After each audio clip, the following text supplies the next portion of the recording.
Tell me if this sounds familiar. Basically, you decided to quit weed. Again, after so many attempts of trying and failing in the past, you tell yourself, you know what, this time I'm quitting for good. I'm done and I'm just gonna do it. And so you start your journey towards sobriety again. Basically, you manage to survive for 1, 2, let's say 3 days. 3 days you manage to survive without weed.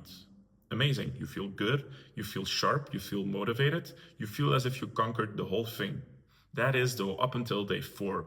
See, what happens day 4 is that you get the most intense cravings ever. You start thinking about weed, you start overthinking about weed, and unfortunately, you relapse. Does that sound familiar? Do you struggle with cravings? Does it happen oftentimes to you that you tell yourself, you know what, I'm gonna quit, and then suddenly like the craving hits and you just relapse to the point where you even forgot why you wanted to quit? If so, you're in the right place. In this video, I'll guide you exactly what to do the next time a craving hits and how to handle it. So stick with me. So, in order for us to understand how to deal with cravings, we first have to get a base understanding of what a craving actually is. See, oftentimes people think that a craving is about the weed, you wanting the weed, you needing the weed, but it's actually not really the case. A craving in a nutshell, all a craving in a nutshell is basically your brain trying to alleviate pain, trying to alter states, move from discomfort to comfort.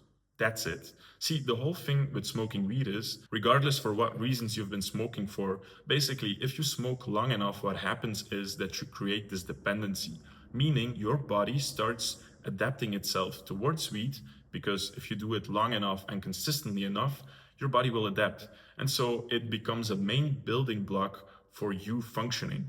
And so the moment you take that away, of course, your brain is going to crave it, because if it's like a main ingredient now, if your brain created like this habit to use it as a main ingredient to basically function, and you take it away, of course, your brain is going to tell you like, hey, yo, I need this, give it to me.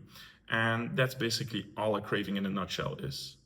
Now that we established what a craving is, it is important to note where most people lose control. See, when it comes down to cravings, cravings happen actually in stages. It's like this growing curve. And so it's important to note in this growing curve that there is a point of no return. And that point is actually where your brain starts changing your thoughts. It's super important to note that literally the brain can change our thinking. Because it's a survival mechanism again, it can literally alternate your thinking. And so that's also important to note. Because if you know that it happens in gradual stages and that there is a point of no return, then this gives us power back, this gives us control, this gives us an opportunity to do something about it. Which brings me to my next point. Basically, if you're going through a craving, what you have to do is cut the process of the craving evolving to the point of no return. You have to prevent it. See, oftentimes when we have a craving, again, it happens gradually. And so what we have to do is to make sure that the craving doesn't go beyond the point of no return. Because if it goes there, it's too late and we're going to relapse no matter what. But if we can cut the process, if we can interrupt the craving, that's where the gold lies, and that's how we can actually make sure we don't relapse. So here are a couple of practical things you can do.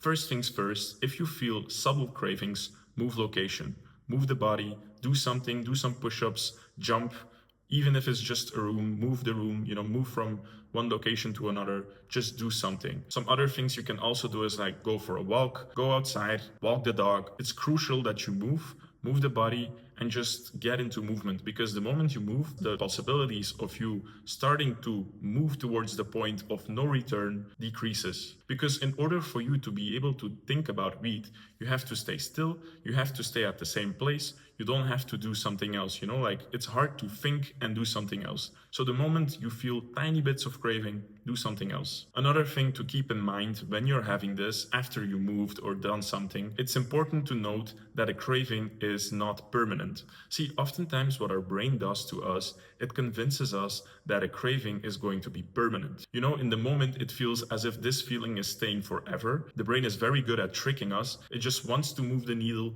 beyond past of no return. And that's exactly what we don't want. So remember, it's a temporary thing. After you moved locations, keep reminding yourself, my brain is playing tricks on me. It's a coping mechanism. It just wants to alleviate pain. It wants to protect me, but it doesn't know better. Now, let me go one layer deeper when it comes down to cravings, and that is to change our relationship with cravings. See, oftentimes, when we experience a craving, we say, I am craving. I am craving. We are literally saying on a subconscious level that we are the craving. And so this literally amplifies that, yo, there is nothing to be done about who I am, right? If you are just who you are, there is nothing to be done about it. So what we want to do instead is label the craving. You say, I feel this. And suddenly what happens is when you label it, when you say, I feel the craving, instead of like, I am craving, what happens is there comes distance between you and the craving, like as if you like step out of it. Because the moment you take a step back and you step out of it, it puts you back into a position of power where you're not the one who's at the effect, but rather at the cause. You label it, oh, I'm feeling something, but I am not the feeling, and that's crucial. It's a deeper level. It's something that doesn't get addressed often, but really helps. Label the craving and then just observe it. Watch it. Just challenge yourself to watch it and see what will happen. Oftentimes, what you'll notice is that it will dissolve. It's just something additional to put on top of the things I mentioned previously. Now, a big mistake a lot of people make is to believe that they can fight the craving mentally. Like talk themselves out of the craving. Tell themselves, like, hit me with the craving. I'll just tell myself I won't. Just use willpower, or I don't know what. Never do this. Never go to the point where no return is not possible anymore, Because if you go to that point, you're just gonna lose no matter what. So that's why I'm telling you, pick your battles and make sure you catch it early so you can interrupt it. Because honestly, there is no way out once you're like beyond the point of no return. Literally. Don't fight it. Don't convince yourself that you can rationalize yourself out of it. It's just not possible. You're gonna give into it. You'll find the most sneakiest thing ever, and trust me, you'll just relapse. The whole notion of it is the longer you think, the deeper you actually get sucked into the point of no return. Again, just make sure as soon as you have some small cravings, just do something about it. Move, put water in your face, push-ups, label it, look at it, observe it, don't identify with it. Basically everything I just mentioned. So, final take, what does all of this means? Cravings are basically like a normal process of being able to quit. Your body is recalibrating, just like your body was recalibrating when you were starting out to smoke. Like the first time you smoking didn't feel, at least for me, it didn't feel nice. My body was like repelling it. It took me like 5 or 10 times of smoking only for my body to adapt. And then slowly over time, I could handle more cannabis, and the same thing is true. Like once your body is used to weed, it needs it to function. It makes like a core foundational block out of it to function. And if you take it away, of course, the survival mechanisms will kick in. And so it will make you do everything to smoke. So completely normal. All you just have to do is handle them differently. And again, if you can take one takeaway from this video, just make sure that you don't go past the point of no return. Make sure you don't go past there. Make sure, like, every time you have a craving, make sure to interrupt it and do the things I mentioned. That was it. Thanks for watching. Thanks for sticking. See you in the next one. Take care. Like, subscribe, do all the good things. See you in the next one. Take care. Peace.